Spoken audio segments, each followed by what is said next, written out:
Welcome back to the Black Fireman. My name is Eric J. Neal, and I am your host.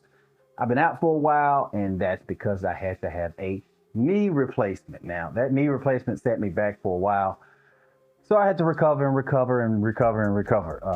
lot of therapy, a lot of mental exercise to get my mind right, get my body right. But I think I'm getting back on track. I'm not 100% yet, but I'm just about there.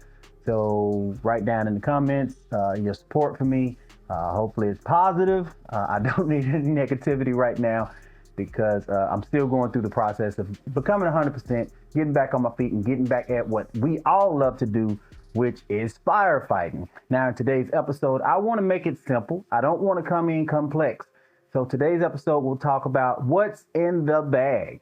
A lot of different firefighters carry a lot of different things in their pockets. And I just want to go through what some firefighters may carry in their pockets.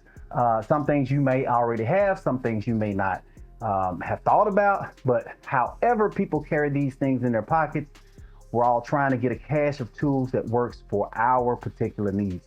So I have a video that we can check out right now to see what's on his firefighting gear that he uses while he's working. So let's check that out.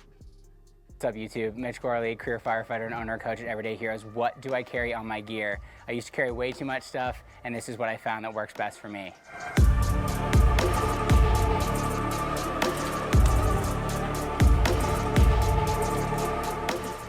Starting out in the bottom leg pant pocket, we have some extrication gloves. I also have a little baggie there, some eye protection and ear protection as well if we're working any entrapment, vehicle extrications, stuff like that.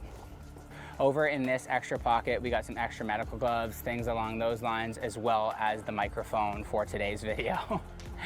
Over here on my pocket, we have two 4-inch spring clamps. This is one of the best options for propping doors. Super accessible with gloved hands.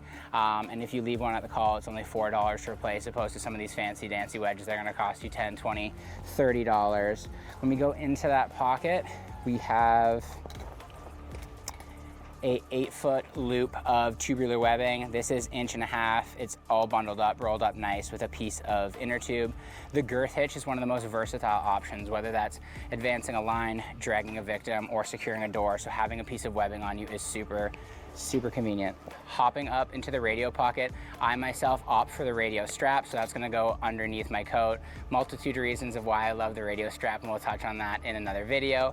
But because I carry the radio strap underneath my coat, now we have a great option where I can put tools that can actually get me out of a jam or a mayday situation. So in here, I have a little elastic with a ball in the end. This again makes it very easy to grab with a gloved hand. In those mayday situations, we wanna avoid as much resistance as possible. So if I can get it out of my coat in an oh shit moment, that's what we want. So here's gonna be the main reason why I love this, is because it's a cable cutter. So if I get myself entrapped in any wires that have come down, this is gonna be a great option and something that you're really gonna wish that you had. In addition to that, it also provides a little hose wrench, natural gas shut off, and there's also a pry option to help pop off battery connectors for a vehicle if you're trying to de-energize it, for example. Another thing, we have another hose wrench option. This is nice because if you have a really tight coupling, you can go ahead and use both of them to tighten or loosen that. This is also going to provide you with a glass breaker, seatbelt cutter, oxygen wrench. So just a couple more options here. Last but not least, in here I have some small screwdrivers to reset pull stations and miscellaneous things like that. Last but not least, we have the glove keeper. My dad was a career firefighter and he told me two things. You never set down your gloves and you never set down your helmet, because they're gonna get kicked out. You're gonna be scrambling for them. It's gonna be bad news bears. So having the gloves easily accessible right here makes it good, so I can go hands-free.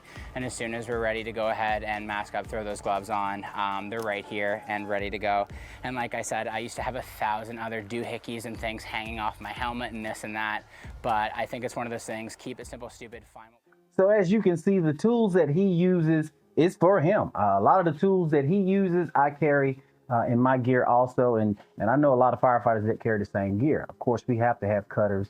We have to have some sort of hand tools that we can utilize as far as screw driving, as far as wrenches and things like that. So we can make our jobs easier. But the small little tools that we don't think of, maybe seatbelt cutters or window punches, things like that, we need to keep on ourselves also. I hope this gave you guys an idea of what to put on you in case you may need it on the fire scene.